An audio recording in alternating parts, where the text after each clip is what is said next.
formule, une recette, afin de permettre des Hachem au couple de s'épanouir. Et pour qu'un couple s'épanouisse, eh bien, il y a il y a des secrets, bien sûr, et il y a tout un cérémonial, plusieurs sujets qu'il faut aborder afin de pouvoir aboutir à notre but. Alors, voilà, sur la feuille que vous avez sur la gauche, eh bien, je vous ai écrit en fait comment aborder le thème. Pourquoi comment aborder le thème? Car c'est un thème, le couple en lui-même est un thème qui est d'un côté sur lequel il faut parler, d'un autre côté, comme on va le voir à travers les textes de nos Chachamim, eh bien c'est quelque chose d'assez délicat, car durant plusieurs générations, eh bien, nos Chachamim ont souvent préféré taire ne pas parler trop du sujet, car en effet, le sujet, bien sûr, éveille certaines associations, certaines pensées, et ça peut parfois, bien sûr, pousser la personne un petit peu à divaguer. Mais quand on regarde bien dans les textes de la Torah, de la Gemara, eh bien, on peut se rendre compte qu'il y a une très très grande, il y a énormément de sources qui parlent de la vie de couple. Et donc, c'est pour cela que, dans un premier temps, eh bien, je voudrais traiter du premier point qui est le thème de la génitalité dans le judaïsme. Comment aborder ce thème qui, a priori, est un thème assez délicat, comme on l'a dit. Deuxième point, les besoins génitaux. Est-ce que c'est une honte ou bien, au contraire, un moyen d'atteindre la Kedusha, un moyen d'atteindre la sainteté? Troisième point que Bezrat Hashem on va aborder ensemble, eh bien, c'est la définition médicale et religieuse du thème. Car vous allez voir qu'il y a énormément, comme je le disais tout à l'heure, les Chachamim d'un côté ont camouflé un petit peu la façon de laquelle ils parlent du thème, mais ils parlent énormément du thème. Et quatrième point, petit d, les besoins grandissants de traiter de ce sujet à l'époque actuelle, l'époque de l'iPhone, car comme tout le monde le sait, eh bien, c'est une époque assez problématique, dans le sens où tout le monde sait tout sur tout. Et c'est pour cela que nous, on doit, Bezrat Hashem, donner la réponse de la Torah, la réponse de la Kedusha en rapport avec ce thème. Alors, on commence directement. Voilà, sur la feuille, j'ai essayé de traduire une partie des textes et une autre partie qui n'est pas complètement traduite. Donc, le premier thème, en fait, tiré du livre du Moreh Nevuchim. Le Moreh Nevuchim, comme tout le monde le sait, c'est ce qu'on appelle le guide des égarés. Et le guide des égarés, eh bien, le Rambam, qui a été écrit par le Rambam qui était la sommité de tous les temps, eh bien, il nous dit la chose suivante. Elu hadvarim, kulam, lo hunach lahem shem rishon klal, balashon ha'ivri. Ela yedabru bahem beshemot mush'alim ou beremizot. Alors, voilà ce que nous dit le Rambam en français. Tous les termes en rapport avec la génitalité dans le judaïsme sont tous des notions qui ne portent pas de véritable nom en hébreu. Mais au contraire, la Torah ainsi que nos sages ont préféré emprunter des métaphores afin de décrire discrètement les choses de la vie.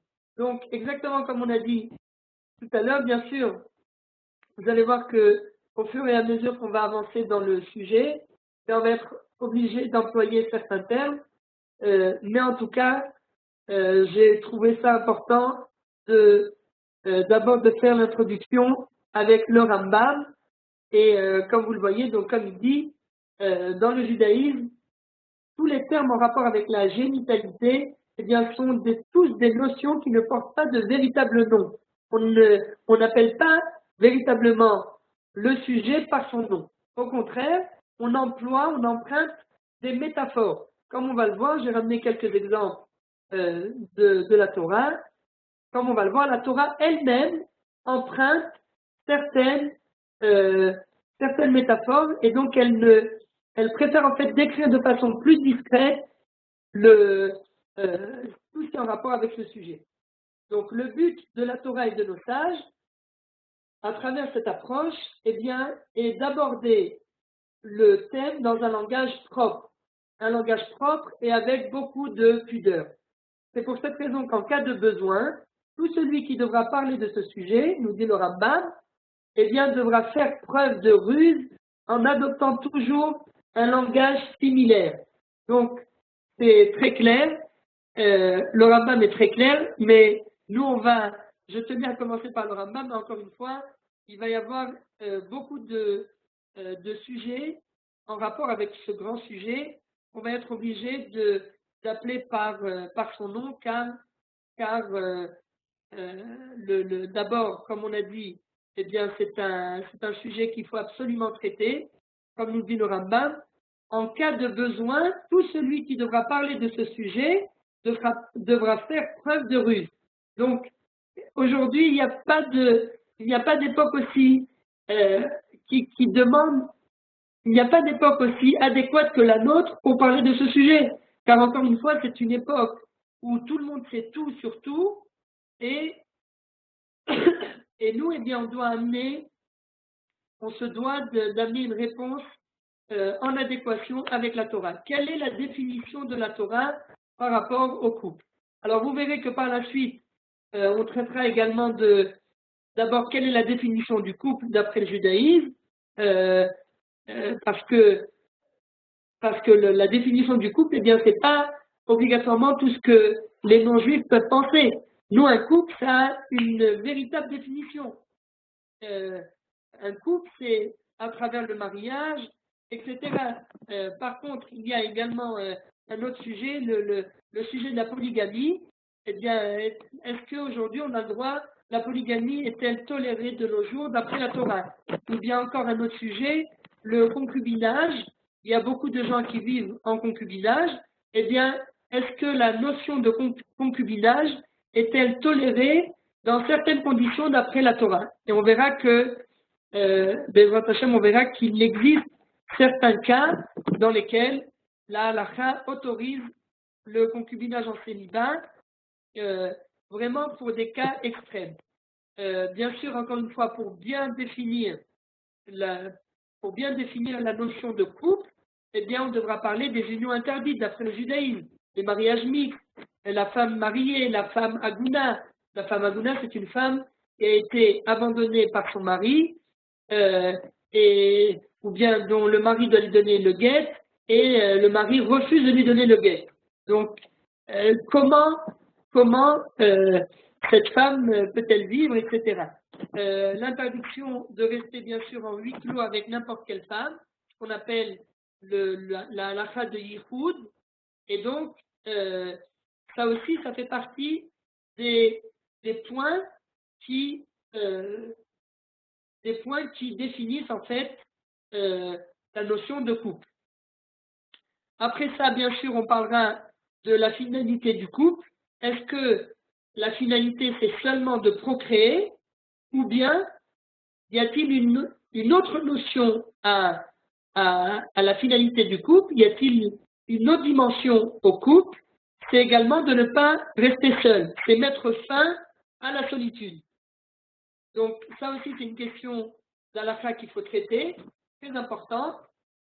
On ramènera avec votre chaîne des poskim, des décisionnaires d'après la halakha, qui, quelque part, autorise en fait un couple à vivre ensemble, bien que la finalité de cette vie de couple n'est pas obligatoirement de procréer. On verra dans quelles conditions. Encore une fois, c'est juste, je fais un petit récapitulatif du programme d'études, mais bien sûr, on rentrera plus dans les détails par la suite. On parlera également de la procréation in vitro. La question qu'on traitera, c'est est-ce qu'on peut procréer contre la volonté du père. Le père ne veut pas d'enfant et la femme, eh bien, par un moyen in vitro, voudrait mettre au monde un enfant contre la volonté du père. On parlera également de l'avortement avant le mariage, l'avortement après le mariage. Avant le mariage, bien sûr, c'est formellement interdit. Si une femme tombe enceinte avant le mariage, eh bien, c'est apparemment la volonté de Dieu. Et quelque part, eh bien, bien sûr, il y a plusieurs conditions avant de se marier, mais on verra que l'avenir, enfin le conseil que la Torah donne, eh bien, c'est de se marier malgré l'accident qu'il aurait pu avoir avant le mariage. Et bien, après ça, par la suite, eh bien, le couple va apprendre à vivre ensemble, va apprendre à s'aimer. Et bien, au fur et à mesure du temps, eh bien, on se rendra compte que tout était entièrement la volonté de Dieu. On parlera également du concubinage en célibat. C'est-à-dire une question très importante. Est-ce qu'il vaut mieux vivre en célibat, en concubinage de façon célibataire, sans être marié, et en quelque sorte vivre dans le péché, ou bien se marier en repoussant la mitzvah de procréer, en quelque sorte se marier dans le but uniquement de ne pas rester seul. Donc, ce sont en quelque sorte les deux côtés de cette question très importante. Est-ce qu'il vaut mieux vivre en concubinage dans le péché ou bien se marier, quitte à repousser le moment où la femme tombera enceinte, grâce à des moyens de contraception, bien évidemment. Après ça, on parlera du chemin vers la coupa, comment choisir le conjoint, est-ce qu'il faut le choisir par chidour ou bien le choisir de soi-même. En cas de problème psychologique comme un des deux membres, un des deux conjoints qui, Shalom, aurait un problème médical, comme la schizophrénie, une tendance dépressive, ou bien des envies de suicide, etc. Y a-t-il une obligation de dévoiler le problème au conjoint avant le mariage? Encore un autre point, en cas de défaut physique, dans quel cas peut-on obliger le conjoint à divorcer? Les problèmes, bien sûr, en rapport avec le huis clos, durant les rencontres qui précèdent le mariage. Un sujet aussi très important, celui des attouchements avant le mariage et leurs conséquences, bien évidemment. Après ça, on parlera plus ou moins du sujet de façon plus pratique. Comment procéder à l'ouverture de dossier auprès du rabbinat ou du consistoire. La Ketouba, on essaiera d'étudier un petit peu la Ketouba, de voir qu'est-ce que représente un petit peu cette Ketouba, et on essaiera en fait de démontrer que la Ketouba, ce n'est pas seulement un acte de mariage, mais il y a beaucoup de secrets qui se cachent derrière cette Ketouba. Encore un autre point, est-il autorisé de faire un contrat de mariage en plus de la Ketouba pour des personnes qui seraient éventuellement qui auraient beaucoup de biens et qui ne voudraient pas partager toute la fortune de leur famille avec leur femme. C'est une chose qui est aujourd'hui un sujet très, très, très délicat et qu'il faut absolument traiter. Encore un autre sujet, la place des parents dans le cadre du mariage de leurs enfants. Donc, à quel point les mêler au mariage et à quel point en fait, voilà, je vois quelqu'un qui sourit, parce que d'un côté, c'est bien sûr, sans nos parents, on ne serait pas venus au monde, et donc il y a besoin de leur laisser une place, mais d'un autre côté, comme il est écrit dans la Torah, Al-Ken Ya'azov Ish et Aviv et Imo, Vedavak Beishto. Dieu dit à Adam et Ève, voilà, à partir du mariage, eh bien l'homme doit en quelque sorte, entre guillemets, se déconnecter un petit peu de ses parents pour se rattacher uniquement à sa femme.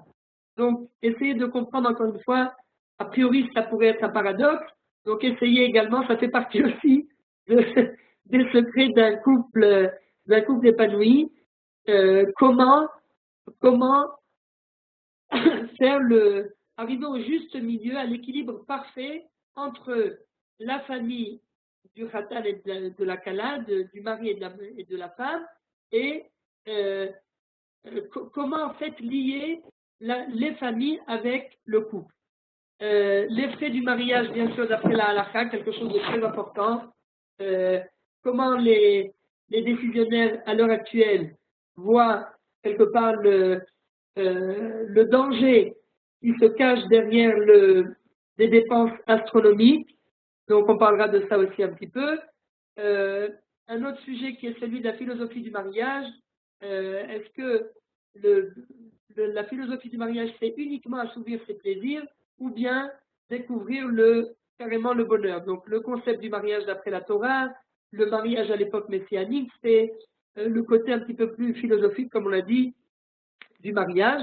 Et après, bien sûr, Bezrat Hashem, après avoir fait rapidement le tour de tous ces sujets, eh bien, on rentrera on abordera les lois de la pureté familiale de façon très très simple, à l'aide de l'axe du temps, des diagrammes faits de couleurs. On mettra également sur le côté gauche de l'écran et on essaiera, Bezrat Hashem, de parler un maximum de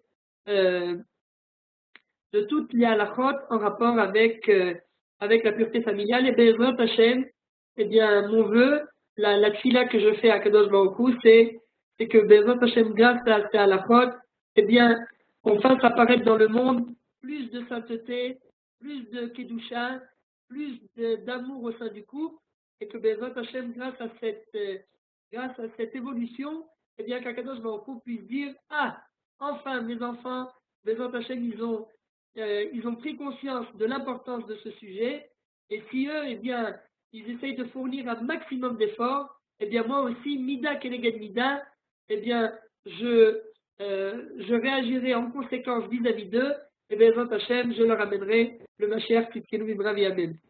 Alors, on aborde directement le sujet, donc, on revient donc à la feuille qui se trouve sur la gauche. Est-ce qu'on peut juste faire défiler un petit peu la feuille? C'est peut-être à l'aide. C'est moi qui gère pour le moment. Ah d'accord. Alors juste si on peut faire défiler un petit peu. Deuxième page. Voilà. Yofi. Donc, non, celle-là c'est la deuxième. Juste revenir à la première. Voilà. Mais faire défiler un tout petit peu. Sur le bout de la page. Pardon? Je suis en bas de la page. Non, ça c'est le haut de la page. Alors il faut la faire défiler chacun chez vous. On peut le faire soi-même. On arrive soi-même. D'accord. Très bien. Donc, très bien. Donc, alors très rapidement, vraiment, on fait un recensement des psukim qui se trouvent dans la Torah, juste pour voir comment la Torah, comment Akadosh Baruch Hu, en quelque sorte, décrit comment Akadosh Baruch Hu décrit le thème du couple et donc le thème de la génitalité. Sur la feuille, quand Sarah plus exactement a proposé sa servante Abraham, eh bien, la Torah nous dit Vayavo el Hagar Vatahav Vatere Kiarata Vatekal Gevirta Ve'elea. Donc, qu'est-ce que veut dire ce terme Vayavo el Hagar Vatahav? Vayavo, donc la traduction de ce terme, c'est en fait il s'approcha d'Agar et elle conçut. Alors, il est bien évident qu'il ne suffit pas de s'approcher de quelqu'un pour pouvoir concevoir. Il est bien évident qu'il y a tout un processus qui se cache derrière cette approche. Et la Torah, encore une fois, veille à employer des termes qui, dans les règles de l'art, qui restent dans les limites de la pudeur. Et c'est donc pour cela que la Torah nous dit Vayavo el Hagar Vataha. Il s'approcha d'Agar et elle conçut. Deuxième preuve, celle avec Yaakov. Yaakov dit à Lavan, à son beau-père, donc le père de Rachel et de Léa, il lui dit Vayomer Yaakov el Lavan, Hava et Ishti, ki malou yamai, et avo Elea. Encore une fois, le même terme qu'on retrouve chez Yaakov. Jacob dit à Lavan, donne-moi ma femme car mon temps est accompli et je veux m'unir à elle. Donc, bon, la traduction, une fois c'est s'approcher, une fois c'est s'unir, mais encore une fois, en hébreu, le terme est lavo el, s'approcher de, s'unir à. Donc, une fois, on voit cette notion de pudeur avec là, c'est une preuve un petit peu en rapport avec la période de la Géoula. Le prophète Ishayahu, Isaïe nous dit Kival Bachou Bekula, Alour Banaï. Oui, comme le jeune homme s'unit à la Vierge, tes enfants te seront unis, dit le prophète, les enfants d'Akadosh Baruch Hu seront unis à Akadosh Baruch Hu, et comme le fiancé se réjouit de sa fiancée, ton Dieu se réjouira de toi. Donc, on voit ici encore une fois un petit peu une dimension, déjà à travers ce passouk, à travers ce verset, une dimension très spirituelle, très métaphysique, le lien entre un homme et une femme, d'accord, la relation qu'il peut y avoir entre un homme et une femme, une union, est quelque chose de très simple. La preuve, c'est que le prophète décide d'employer la métaphore entre l'homme, la métaphore qui traite de l'union entre l'homme et la femme, pour décrire le rapprochement entre le peuple juif et Dieu lui-même. Donc c'est vraiment quelque chose, déjà on peut voir à travers les prophètes la dimension spirituelle de l'union au niveau du couple.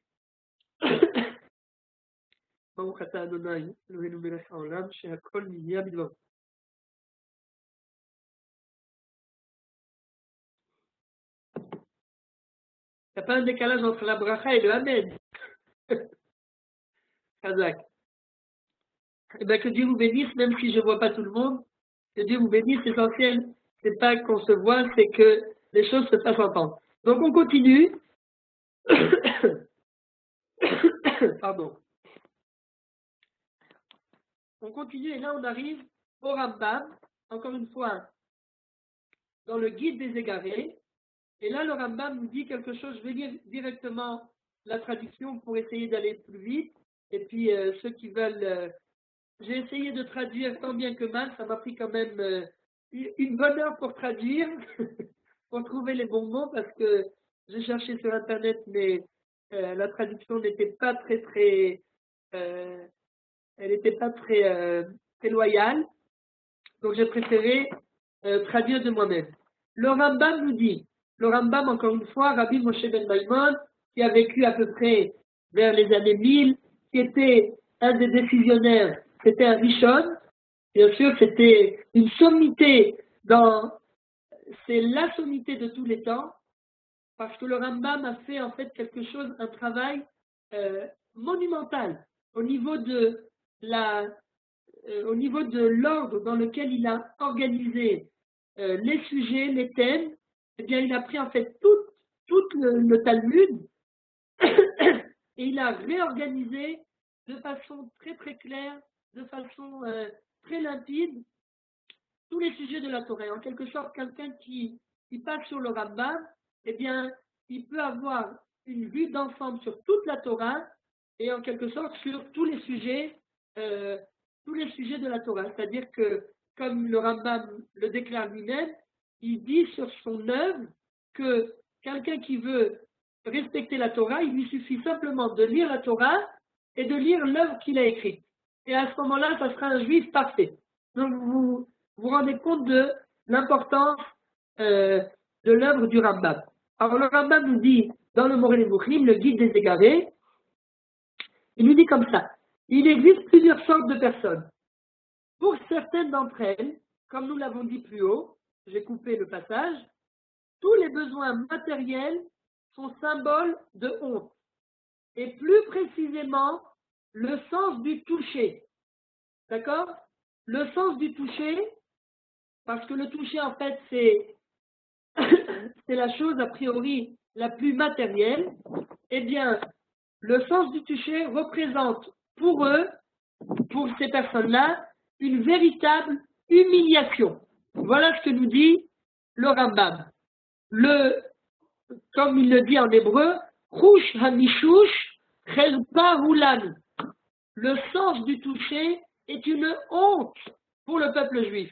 Le sens du toucher est une humiliation pour le peuple juif. Donc, a priori, quand vous lisez les écrits du Rambam, eh bien, il ne laisse aucune place, a priori, à l'union telle quelle.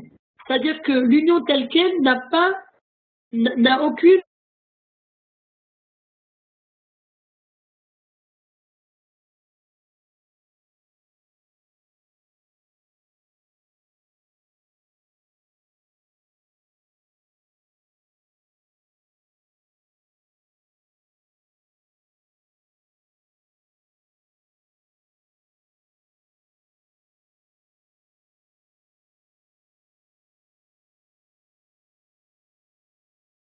Vous entendez, c'est vous?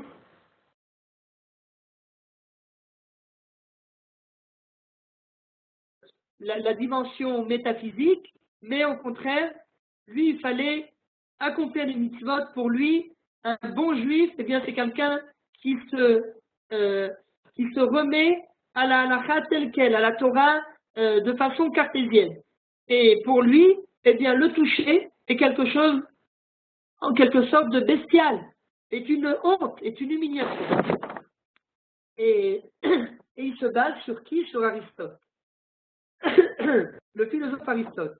Et voilà ce que continue le Rambam et nous dit. En effet, en effet, pour Aristote, l'intellectuel doit réduire les plaisirs de la vie, comme la nourriture, la boisson. Alors ici, la boisson, bien sûr, il doit faire peut-être allusion au whisky, le vin. On peut boire du vin, on peut profiter de la boisson, mais encore une fois, pas boire sans limite, se mettre des barrières, se mettre des limites.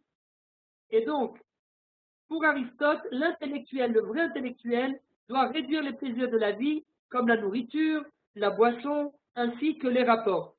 Plus que cela, nous dit le Rambam, d'après lui, à chaque fois qu'un homme doit répondre à ses besoins corporels, eh bien, il doit éprouver au même moment, voilà, vous pouvez lire la traduction directement sur la feuille, il doit éprouver au même moment comme un regret de devoir le faire.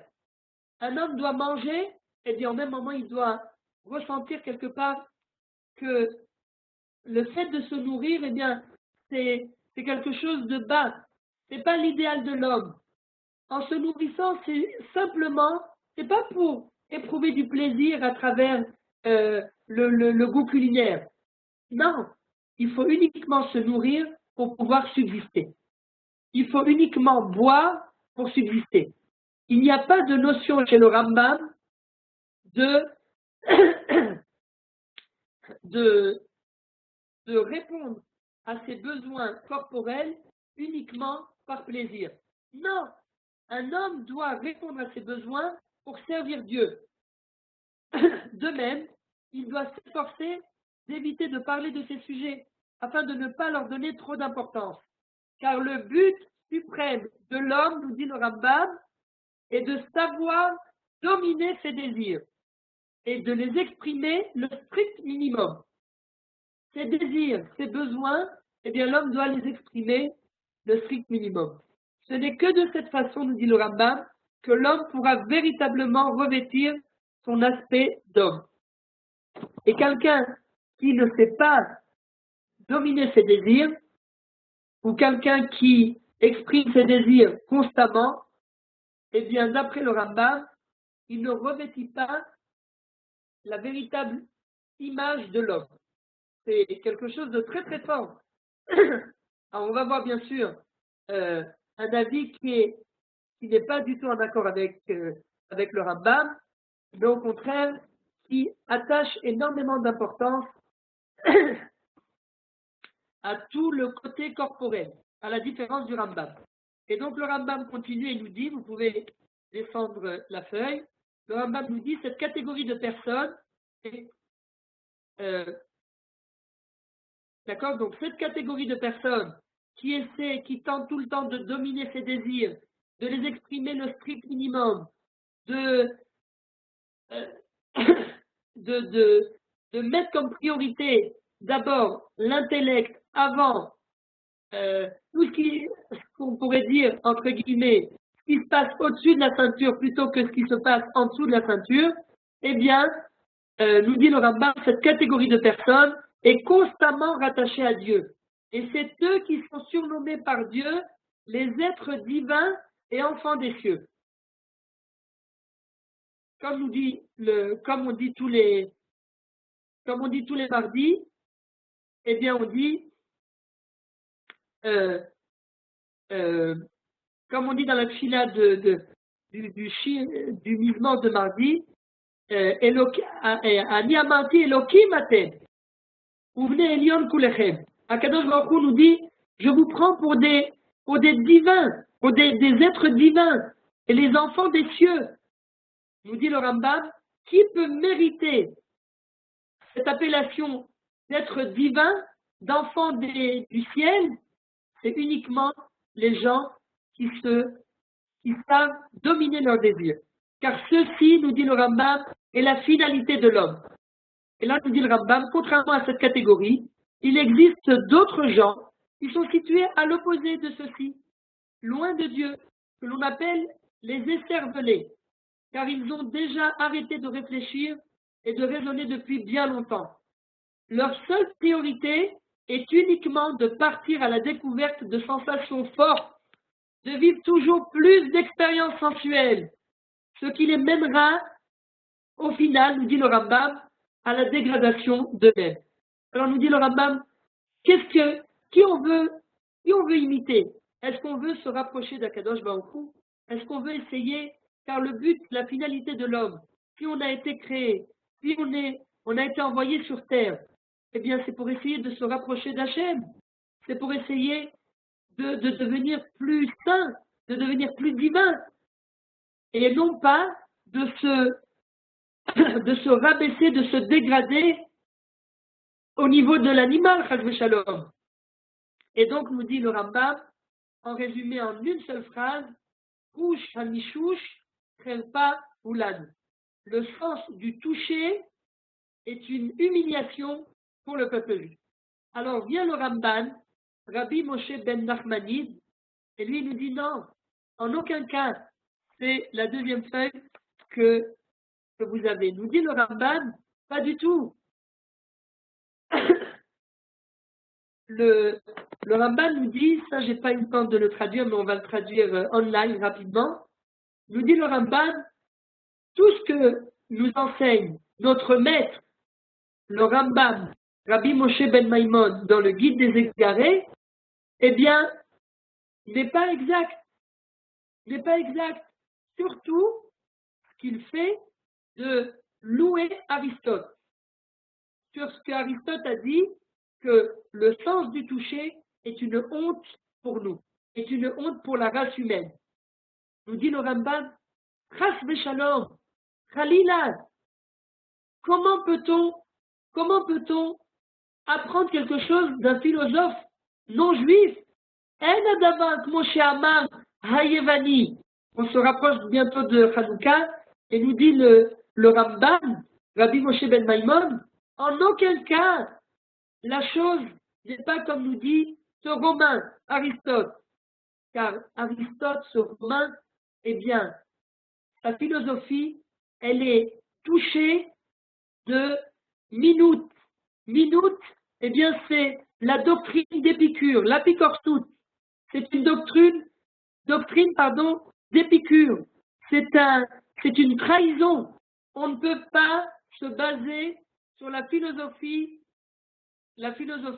grecque. La philosophie grecque est une trahison du peuple juif. C'est une malformation du judaïsme. Ils ont pris certaines idées du judaïsme, mais ils l'ont tourné à leur manière. Parce que, nous dit le Ramban, il nous amène une preuve. Il nous dit si vraiment Aristote était un croyant et que comme il nous dit que le sens du toucher est quelque chose d'humiliant, de honteux, eh bien, nous dit le Ramban, cette chose-là n'est pas possible.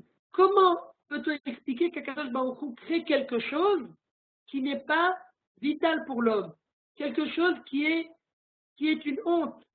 Nous dit le Ramban, c'est impossible, impossible de dire une chose pareille. Tout ce que Dieu a créé, eh bien, ne peut pas être un déshonneur, ne peut pas être une diffamation. Au contraire, tout ce qu'Akadosh Baruch Hu crée, eh bien, ça a une utilité. Et non seulement ça a une utilité, mais il y a une finalité sainte à tous les membres que Dieu a créés, y compris les membres génitaux de l'homme et de la femme. Nous dit le Ramban, il y a quelque chose de saint dans ces membres génitaux. Non seulement que ce n'est pas une honte, comme dit Aristote, et comme prétend le Ramban dans le Guide des Égarés, non seulement qu'il n'y a aucune humiliation, mais ces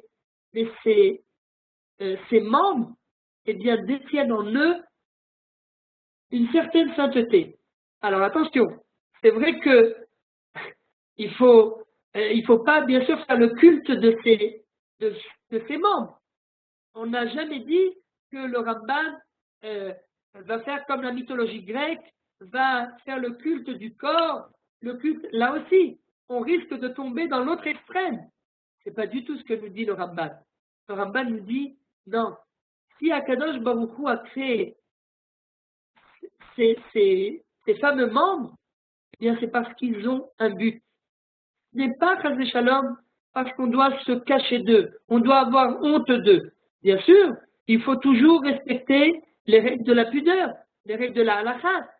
Exactement comme nous dit le Ramban, c'est vrai qu'au début, eh bien, l'homme et la femme ont été créés, ils n'étaient pas habillés quand ils étaient dans le Gan Eden, dans le paradis, et par la suite, après avoir fauté, ils se sont rendus compte de la gravité de leurs actes.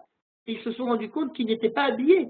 Alors c'est vrai qu'il y a une corrélation entre la faute et le manque de pudeur. Ça c'est vrai. Mais de là à dire que l'union, une relation, un lien intime entre un homme et sa femme, eh bien, est quelque chose d'humiliant, nous dit le Ramban, Chas v'Shalom. Parce que si on disait Sheim Yomar, She'achibur hu davar shel gnai, hine klei mishgan, em klei gnout. Si on disait que l'union entre un homme et une femme est quelque chose d'humiliant, de déshonorant, eh bien, ça voudrait dire que les membres qu'Akadosh Baruch Hu a créés sont quelque chose de répugnant. Impossible de dire une chose pareille, nous dit le Ramban.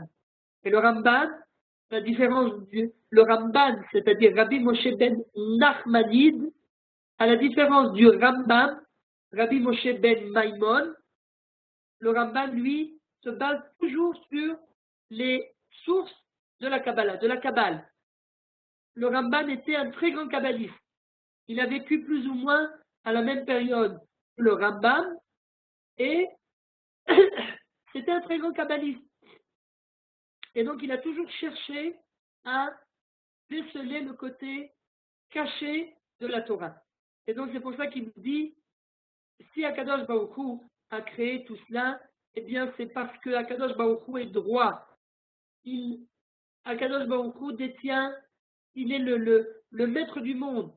Il émane la droiture. Il est intègre. Et impossible de dire qu'Akadosh Baruch Hu a créé une créature qui n'est pas droite, qui n'est pas intègre. Alors c'est vrai que Akadosh Baruch Hu nous a créé, il a créé les hommes sans Brit Mila. Il nous a demandé de venir parfaire en quelque sorte sa créature, sa création. Comment? En retirant une partie de la brique pour dévoiler la Brit Mila. C'est à travers ce dévoilement bien, que nous créons une alliance entre nous et Akadosh Baruch Hu. Et donc nous continue le Rambam et nous dit Aval ha'inyan hu kmo she'Hashem kemo she'Hashem yitbarach u tehor enayim mireot bera, de la même façon que Dieu et attention, j'ouvre juste une parenthèse, quand nous parlons de Dieu, nous parlons jamais de son essence, nous parlons toujours de son dévoilement à nous, exactement comme on dit dans Adon Olam. Qu'est-ce qu'on dit dans Adon Olam? Adon Olam Asher Malach Beterem Kor Yetzer Nivra. Akadosh Baruch Hu est le maître du monde qui a régné sur ce monde avant même qu'il y ait toute créature. Donc, Hu Echad Ve'en Sheni. Il est un, il n'est pas deux. Alors vous allez me dire, oui, mais ça veut dire quoi, il est un, il n'est pas deux? Ma femme aussi, elle me dit tout le temps, Séran, il n'y en a qu'un comme toi. C'est vrai qu'il n'y en a qu'un comme moi. Mais il y a encore plusieurs personnes comme moi. Alors que Dieu, il est un, il n'est pas deux. Shema Yisrael Hashem Elokeinu, Hashem Echad. Vehu Echad Ve'en Sheni. Beli Erech, Beli Dimion. Il n'a pas de, on ne peut pas l'évaluer, on ne peut pas se l'imaginer. Beli Pirud Utmura. On ne peut pas le déconnecter, on ne peut pas l'échanger par quelque chose. Son essence, mais alors c'est qui? Beli Erech, Beli Dimion, Beli Reshit, Beli Tachlit. Il n'a pas de commencement, il n'a pas de fin. Alors qui est Dieu? On n'a pas le droit de poser la question sur l'essence même de Dieu. Par contre, sur la façon de laquelle il se dévoile à nous, ça oui. On a le droit de demander, c'est une mitzvah, de comprendre comment Akadosh Baruch Hu se dévoile à nous. Mais de son essence, elle a nous réchoute les affaires basiques. On n'a pas le droit de traiter de ce sujet. Et ça, ce sont tous les commentateurs, à commencer du Rambam, en passant par Rabbi Chaim Vital, le Harizal, la Chassidoute, tout le monde a repris cette idée, le Kuzari, bien évidemment. Le Kuzari, au début du deuxième Mahamar, au début du deuxième thème, le Kuzari aussi nous dit interdiction de parler de la Hatzmut, de l'essence même de Dieu. On ne peut parler uniquement que de la façon avec laquelle il se dévoile à nous. Donc, nous dit le Ramban, de la même façon que Hashem Yitbarach, bien, il est Tehorena, il est intègre, il est droit, il est pur, et il ne voit pas le mal. Tehorena mireot bara, en panav kilkul, ognaï. Il n'y a pas devant lui de choses déshonorables, de choses basses. Ve'u bara ish ve'isha, u bara kol evar ve'evar shebahem, ve'echinam al matkuntam, ve'lo bara bahem davar gnai. Impossible de dire qu'il a créé chez l'homme et la femme des membres qui pourraient être déshonorants, qui pourraient être une honte. Impossible de dire une chose pareille. Ve'edut abura, ma she'amar b'maaseh bereshit, ve'ayu shneim arumim, האדם ואשתו, ולא יתבוששו. כל זה קודם שחטאו. מי שהיו עסוקים במושכלות, וכל כוונתם לשמיים, ולא היו בעיניהם אלא כעיניים, ושאר איברי הגוף. Avant la faute, eh bien, les membres génitaux représentés pour Adam et Ève, exactement les mêmes membres que les mains, que les yeux, ils étaient pour eux au même niveau. Ils ne voyaient en aucun cas, à travers les membres génitaux, aucune chose sensuelle, aucune chose, aucun plaisir particulier. Non, c'était avant la faute. Seulement, après avoir succombé à leur plaisir corporel, malheureusement, et ça ça peut arriver à tout le monde, après avoir succombé à leur plaisir naturel, eh bien, là, ils n'étaient plus complètement rattachés à Kadosh Baruch Hu. Et là, il y a écrit que d'un seul coup, ils ont pris conscience qu'ils étaient arumim, qu'ils étaient nus. Qu'est-ce que ça veut dire? Qu'est-ce que ça veut dire qu'ils ont pris conscience qu'ils étaient nus? Eh bien, nous dit le Rambam un secret phénoménal. Il nous dit, de la même façon que quand quelqu'un peut utiliser ses mains pour faire une mitzvah, par exemple, écrire un Sefer Torah, qu'est-ce qu'il y a de plus beau que d'écrire un Sefer Torah? כאשר הידיים בעת שכותבים ספר תורה בטהרה הן מכובדות ומשובחות, de la même façon que les mains, quand elles écrivent un Sefer Torah, eh bien, elles représentent le top de l'homme. Elles représentent la finalité de l'homme. Ces mains qui ont pu écrire sur un parchemin, eh bien, elles sont tout à fait honorables aux yeux de l'homme, aux yeux de Dieu. Par contre, si Chas Shalom, ces mêmes mains, au lieu d'écrire un Sefer Torah, eh bien, elles vont voler, elles vont aller faire des choses qui ne sont pas à la hauteur de l'homme, elles vont faire quelque chose de honteux. Eh bien là, ces mains-là, eh bien, elles représentent le côté le plus bas de l'homme. Eh bien, nous dit le Ramban, c'est exactement la même chose pour les membres génitaux. Les membres génitaux, avant d'avoir fauté, eh bien, ils étaient quelque chose d'honorable.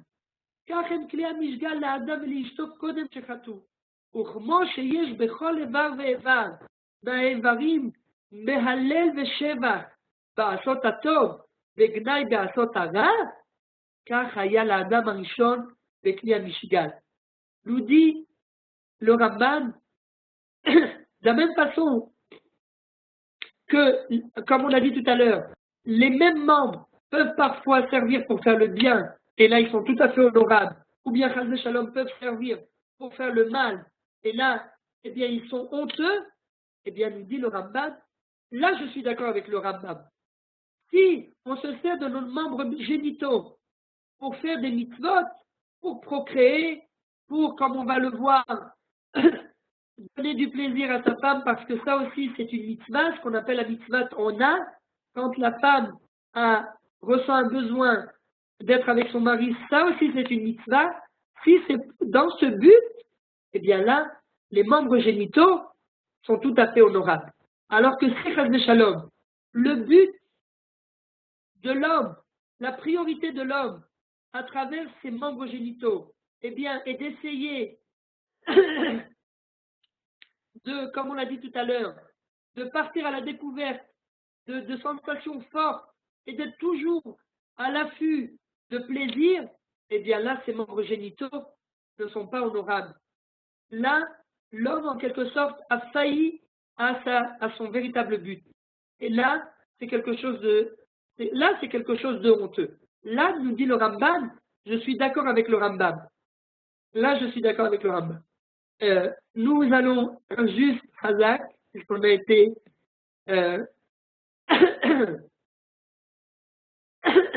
Alors, très rapidement, je ne vais pas tout lire. Voilà, j'espère que vous avez pris note un petit peu de ce qu'on a dit. Juste pour conclure, eh bien, vous verrez que ce soit à travers le Rambam, comme je vous ai ramené ici, eh bien, le but, on a parlé de la finalité des membres génitaux, aussi bien chez l'homme que chez la femme, eh bien, on peut voir de nouveau encore la même approche chez le Rambam, qui nous dit que le but pour lequel Akadosh Baruch Hu a placé chez l'homme et la femme des membres génitaux, eh bien, c'est afin de perpétuer la race humaine, et plus exactement, de perpétuer le peuple juif, d'accord, d'amener plus d'âmes au peuple juif, et non pas seulement pour éprouver du plaisir. Mais nous allons voir, et le Rambam, bien sûr, revient là-dessus à plusieurs reprises.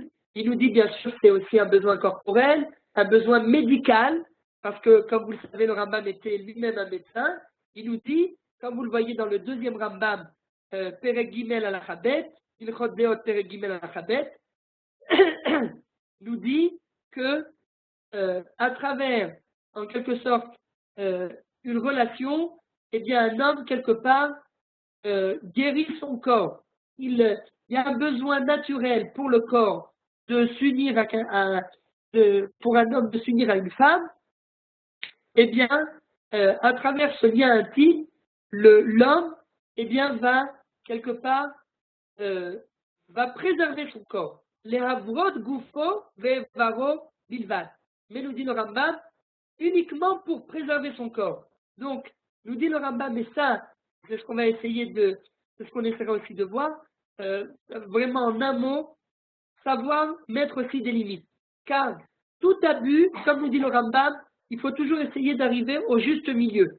Ne jamais partir dans les extrêmes, car les extrêmes ne sont jamais bonnes. Quelqu'un qui va complètement dans un extrême, qui se déconnecte complètement de sa femme, ça c'est comme les chrétiens. Et quelqu'un qui est tout le temps, qui court tout le temps après sa femme, eh bien ça non plus c'est pas bon pour le corps.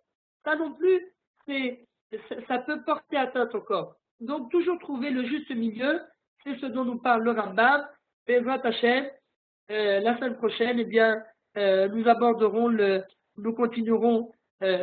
On a compris maintenant pourquoi il y a un besoin aussi grandissant de traiter du sujet à l'heure actuelle, à l'époque du iPhone, car, comme nous l'avons dit, eh bien, il faut apporter une réponse, la réponse de la Torah à ce sujet tellement passionnant et qui est tellement dangereux, qui est d'un côté passionnant mais également dangereux, et bien, Bezrat Hashem, que nous puissions trouver l'équilibre parfait au fond de nous, d'abord au fond de nous avant de le chercher au sein du couple, et bien, Bezrat Hashem, que en l'ayant trouvé au fond de nous-mêmes, et bien que nous puissions également le déceler au sein du couple, et que Bezrat Hashem, grâce à cette série de cours, eh bien, nous puissions apporter un petit plus Bezrat Hashem et faire venir le Mashiach Tzidkenu Bimra V'Yameinu. Amen.